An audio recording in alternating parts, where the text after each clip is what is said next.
Hey YouTube, welcome back to another April Friendlies Wi-Fi battle, whatever you would like to call it. Let's get into the battle right away. Today we have two battles, one against Joker and another one coming up.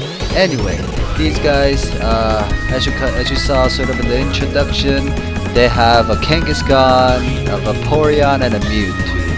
And I'm gonna start out with my Tyranitar as always, since this is a Sandstorm team, just to get the Sandstorm up. And now I am fully aware that he's trying to counter my Tyranitar in some way, so I always have to switch out. Luckily for me, I have a Ferrothorn who can take water hits very nicely. Now Ferrothorn is no Gastrodon, so it is gonna get hit, but it's just barely little. However, he does get that lucky burn, which is very unfortunate on my part, but I can still deal with that later on. So now, if he decides to stay in, he's gonna have sort of a dead Vaporeon, since my Ferrothorn carries the Leech Seed, the Power Whip, and all that. So I think he makes the right decision to switch out. However, thinking that he will switch out, I go for the Thunder Wave. I have no reason not to, because if he switches out, I get a free paralyzed Pokemon, and if he doesn't switch out, I still get a paralyzed Pokemon, and that Vaporeon can't do anything. Yeah, but anyway, this Mewtwo is gonna do something, so I'm gonna scout out a move by protecting. It also allows me to get the Sandstorm damage off a little bit more on that Mewtwo. So just in case, you know, some crazy things might happen. So he decides to withdraw his Mewtwo again into his Kangaskhan. And now I didn't know why he didn't go for the Kangaskhan at first. I thought maybe that Mewtwo was carrying a Focus Blast. However, we saw that Mewtwo was going for a Side Strike, which was sort of weird in this part. But anyway, I'm gonna go into a Leech Seed and go ahead and get that nice HP back. However, the burn's gonna sort of even it out, so that's quite unfortunate. It didn't really matter in the end. It might have let me win a little bit faster, but that's other than that. Anyway, he's gonna go for a Mega Evolve. He goes for an Earthquake here, which does a good amount of damage, I should say, with the double hit. If he had the Power Up Punch, if I was him, I would go for the Power Up Punch for the 2+. Anyway, I'm able to get that Paralyzed T-Wave off of the Kangaskhan, just to slow down my Pokemon. I know that my Ferrothorn's gonna die eventually, so I would want to do as much damage, as much harass as possible to these guys before I bring in one of my sweepers to try to sweep it out. And so now the Kangaskhan is gonna be able to finish off my Ferrothorn, which is quite unfortunate, but he did his job, paralyzing 2 Pokemon and taking down, buffing out the other, I guess. So anyway, I go back into my Tyranitar to get the Storm back up, and then I go for the straight up Break. Anyway, Break. And yeah, that's the reason why I carry Break. I don't carry the Fire type move, because honestly, if there's a Grass type, I would usually have my Mega Aerodactyl to counter that. So anyway, I go into my Garchomp, seeing this Vaporeon come out. He's gonna go for a Scald again, and he gets another burn, which is really lucky on his part.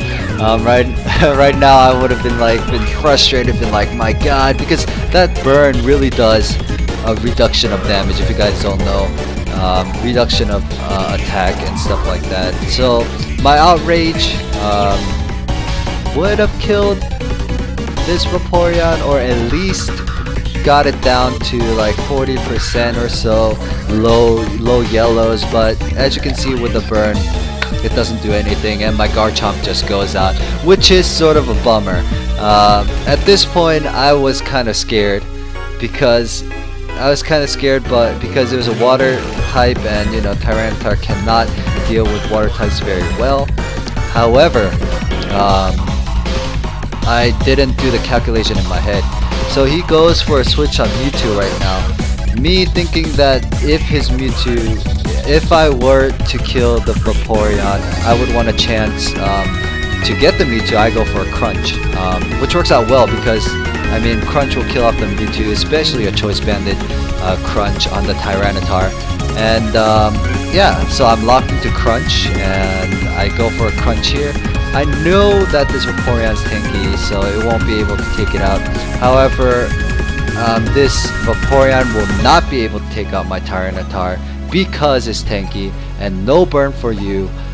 Your reign of terror is over, Vaporeon, as they say. And I will be able to finish off the Vaporeon with a Crunch. And he goes for a useless Protect here. He can get the leftovers, but he knows he's dead. He should have just forfeited. Not forfeited, but just, you know, accept this defeat like a man. Anyway, good game to him. And yeah, we'll go on ahead and move on to the next game. A little bit of announcements. Pokemon Let's Play Adventures Red should be coming up tonight.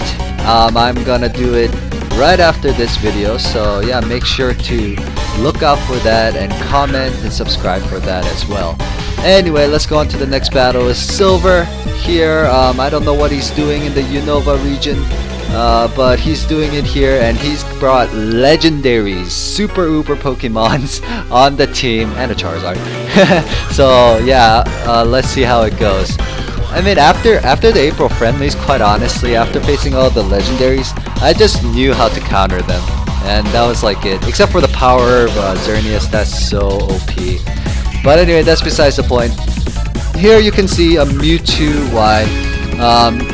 This is my first time facing a Mewtwo Y, and the first time a Mewtwo Y would be using an Aura Spear. And yeah, this dropped my heart when I saw the Aura Spear on Mewtwo Y. But however, Tyranitar does survive a Mewtwo Y Focus Blast and a Mewtwo Focus Blast, unless they're like super maxed out, which I doubt. And my Tyranitar in return is able to one-hit KO any of those things, so it's a really good matchup for Tyranitar. I figured it out accidentally here. However, you know, figuring it out is figuring it out. So here comes the Moo Moo, I don't know, reindeer sort of thing, taking out my Tyranitar with a Moonblast, which will easily take it out. That special attack on Xerneas is off the charts. So now here comes Heliolisk, and I do a Thunderbolt on this thing, and it takes it down nice with the Sandstorm to the half. And surprisingly, Xerneas has close combat on it, which is a physical move. So what is a EV spread going on here? But anyway, yeah, he misses that because of Sand Veil and the Sandstorm up, 20% more chance of evading, obviously on my Heliolisk. And he goes for the close combat, which does finish off my Heliolisk. However, because of that, because of Heliolisk avoiding the attack like the boss, he's able to take down Xerneas with it in the storm. And now Charizard comes out, and this is sort of an easy victory. I think I should have... Oh yeah, my Tyranitar's dead. So this is an easy victory. I go for the Outrage here. If he decides to Mega Evolve, and if he's a Charizard X, he would be super effective to it. If not, it would kill it anyways. So good game to Silver and both of you guys. Make sure to like, comment, and subscribe for more of these videos. This has been Forever to Be, and I'll see you guys next time as always.